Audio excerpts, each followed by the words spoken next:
Namaskar, lanthanides and actinides part 6. Relation between atomic number and ionic radius of Ln3 plus ion.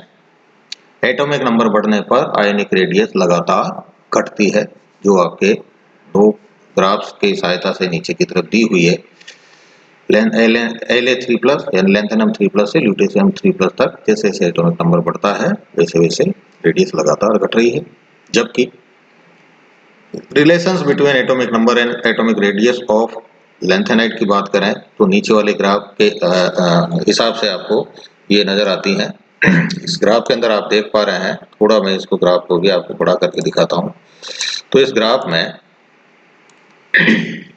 Europium के लिए value जितनी होनी चाहिए उससे ज्यादा है। इसी प्रकार से इटरबियम के लिए, यानी यूरोपियम और इटरबियम के लिए वैल्यू ज्यादा है, जबकि सीरियम के लिए ये वैल्यू जितनी होनी चाहिए उससे कम है। ऐसा क्यों है, इसको हम इसका कारण बताते हैं आगे।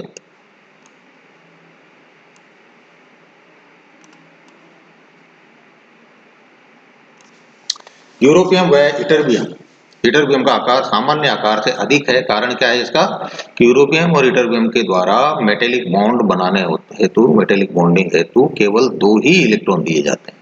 क्यों दिए जाते हैं? क्योंकि जैसे ही इलेक्ट्रॉन यूरोपियम में से 2 इलेक्ट्रॉन निकलते हैं उसका कॉन्फ़िगरेशन हो जाता है 4f7 और इटरबियम का हो जाता है 4f14। और ये दोनों के दोनों कॉन्फ़िगरेशन क्या है? हाफ फील्ड और फुल फील्ड है, जो कि स्टेबल कॉन्फ़िगरेशन है। अब इसमें से तीसरा इलेक्ट्रॉन निकालने के लिए आपको ज्यादा एनर्जी की आवश्यकता पड़ेगी, इसलिए ये स्टेबिलिटी रीजन से केवल 2 ही इलेक्ट्रॉन देते हैं। ठीक है। जबकि सीरियम का आकार सामान्य आकार से कम होता है। क्यों होता है? इसलिए होता है कि सीरियम के द्वारा मेटेलिक बॉन्डिंग के लिए उसके पास जो 4 इलेक्ट्रॉन है वह एटम फोर्स में चारों ही दे दिए जाते हैं। क्यों? क्योंकि 3 इलेक्ट्रॉन देने से 4f1 कॉन्फ़िगरेशन होता है, जो कि स्टेबल नहीं है। लेकिन चारों इलेक्ट्रॉन यदि दे दिए जाएं तो 4f0 कॉन्फ़िगरेशन हो जाता है, जो कि एक वैकेंट कॉन्फ़िगरेशन है, इसलिए वो स्टेबल, पार्शियली फिल्ड की तुलना में ज्यादा स्टेबल कॉन्फ़िगरेशन है। इसलिए चारों इलेक्ट्रॉन देने से सीरियम का बाह्य एटम फोर्स ही समाप्त हो जाता है, इसलिए उसका आकार सामान्य से छोटा होता है। ठीक है। अब ये जो हमने चर्चा की लैंथेनाइड और एक्टिनाइड कॉन्ट्रैक्शन की, इसका प्रभाव क्या पड़ता है? तो इफेक्ट ऑफ लैंथेनाइड कॉन्ट्रैक्शन। पहले प्रभाव में हम बात कर रहे हैं पोस्ट लैंथेनाइड एलिमेंट का असामान्य व्यवहार। लैंथेनाइड के बाद में आने वाले जो तत्व हैं उनका व्यवहार, असामान्य व्यवहार जो है वो दर्शाया जाता है। वो किसके कारण होता है? इनके कॉन्ट्रैक्शन के कारण। जैसे पहला एटॉमिक एंड आयनिक रेडियाई। हमने ट्रांजिशन मेटल्स पढ़े हैं तो उसके अंदर हमने देखा कि फर्स्ट ट्रांजिशन सीरीज से सेकंड ट्रांजिशन सीरीज तक, या हम कहें फर्स्ट से सेकंड और सेकंड से थर्ड, यानी ऊपर से नीचे आए, तो ऐसी स्थिति में क्या होता है? कक्ष बढ़ती है। तो फर्स्ट ट्रांजिशन सीरीज से सेकंड ट्रांजिशन सीरीज तक नंबर ऑफ ऑर्बिट्स बढ़ती है, साइज भी बढ़ता है। यही क्या होना चाहिए सेकंड से थर्ड में भी? ऑर्बिट्स बढ़ती है, नंबर ऑफ ऑर्बिट्स तो बढ़ती है, किंतु साइज घटता है, या हम कहें उतना नहीं बढ़ता, उस रेशियो में नहीं बढ़ता है जितना कि बढ़ना चाहिए, जिसको हम काफी डिटेल में ट्रांजिशन मेटल में चर्चा कर चुके हैं।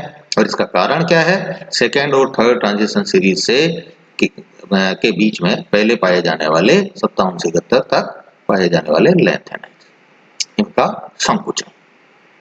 दूसरा IP and EN, ionisation potential, आयनन विभव एंड इलेक्ट्रोनेगेटिविटी, विद्युत ऋणता।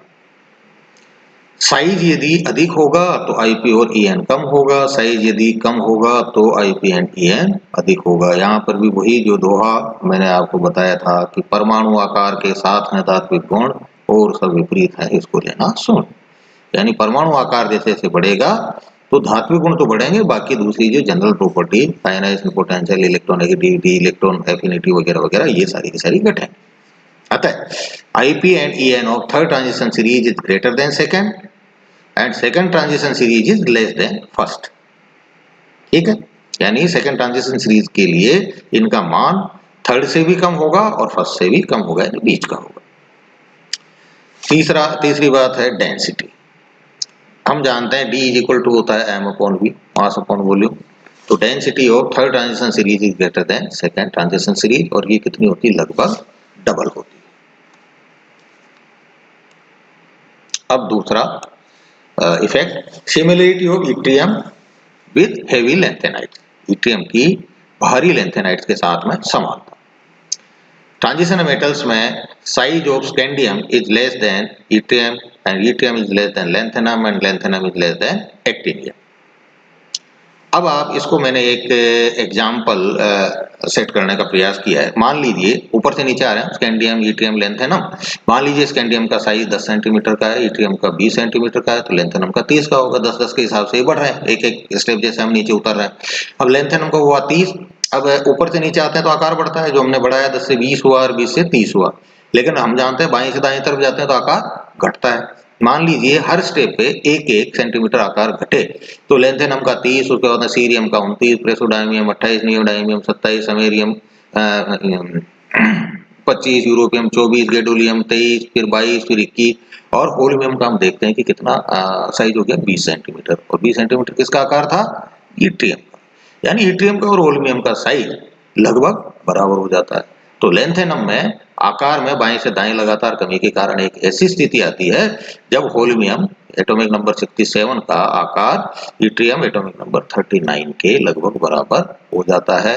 अतः ये दोनों समान गुण प्रदर्शित करता है और ईट्रियम की प्रवृत्ति प्रकृति में होल्मियम और अन्य हेवी लेंथेनाइट्स के साथ में पाए जाने की होती है। अब basicity of lanthanide ions. Lanthanide contraction के कारण बाएं से दाएं जाने पर आकार घटता है, जो हम चर्चा कर चुके हैं, जिससे बेसिसिटी का मान घटता है, बेसिसिटी घटती है। तो लेंथेनम से होल्मियम तक, फिर होल्मियम और इर्बियम के बीच में हमने इटरबियम को डाल दिया है, क्योंकि उसका होल्मियम के साथ में आकार मिलता है, इसलिए वो इसके जैसी प्रॉपर्टी शो करता है। उसके बाद में इर्बियम से लुटेशियम तक, और उसके बाद में स्कैंडियम। तो बाएं से दाएं तरफ जाने पर इसका मान घटता है। ठीक है। अब क्लासिफिकेशन ऑफ लेंथेनाइट, दो ग्रुप में हम इनको विभक्त कर सकते हैं। लेंथेनम से यूरोपियम तक इनको बोलते हैं लाइटर लेंथेनाइट या सीरियम ग्रुप, और गैडोलियम से ल्यूटेशियम तक इनको बोलते हैं हेवियर लेंथेनाइट या वाई ग्रुप, इट्रियम ग्रुप। ठीक है। अगली स्लाइड में हम इनके लेंथेनाइट के सेपरेशन की बात